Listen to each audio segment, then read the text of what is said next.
Et si on pensait l'éducation différemment? Une éducation qui ne se contente pas de préparer au futur, mais qui demande de participer à le sauver. Eh bien, c'est exactement ça l'idée derrière l'expédition Mare Nostrum. Sérieusement, posons-nous la question.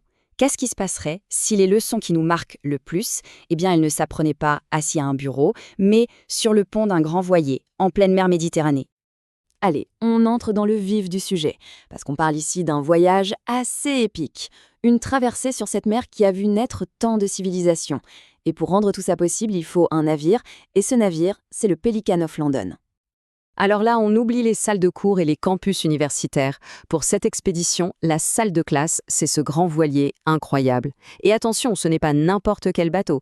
C'est un navire historique, un ancien chalutier qui pêchait dans l'Arctique et qui a été, totalement repensé pour une mission d'aujourd'hui, une mission essentielle. Et le parcours, il est juste magnifique. On part de Monaco, on longe les côtes de l'Italie, de l'Espagne pour arriver jusqu'au Maroc. Franchement, ce n'est pas une simple croisière, c'est une véritable plongée, une immersion totale au cœur du monde méditerranéen. Mais attention, aussi beau que soit le voyage, cette aventure a un objectif bien plus grand.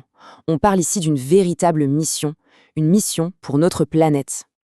Et c'est là que ça devient vraiment intéressant, parce que ce n'est pas juste une expédition, c'est une initiative à l'échelle mondiale, pour la science, pour la culture, pour la coopération. Oui, la portée de ce projet est mondiale.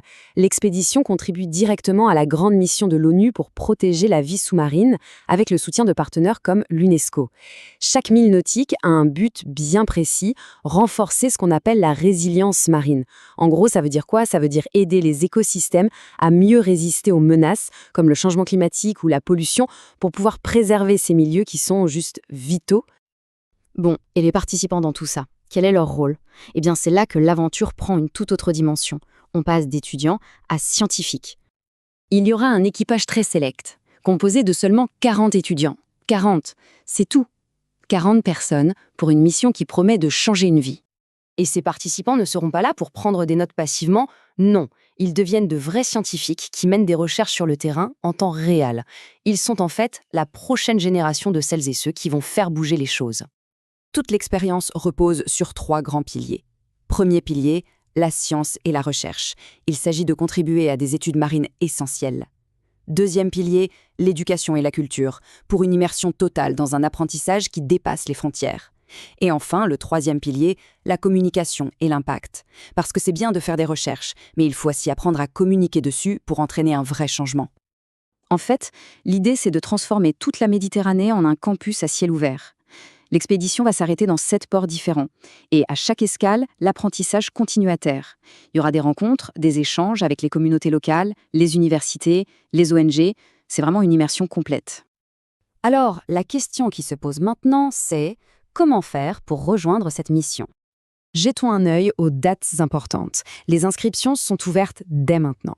Mais attention, la clôture des candidatures, c'est en mars 2026. Parce que l'expédition, elle, démarre en septembre de la même année. Le temps est donc compté, la fenêtre est assez courte. Au final, le message est clair. Il s'agit d'arrêter de simplement parler du problème et de commencer à faire réellement partie de la solution. Ce n'est pas juste un autre voyage, c'est une occasion unique d'agir. L'expédition attend et le Pelican of London est prêt à lever l'ancre.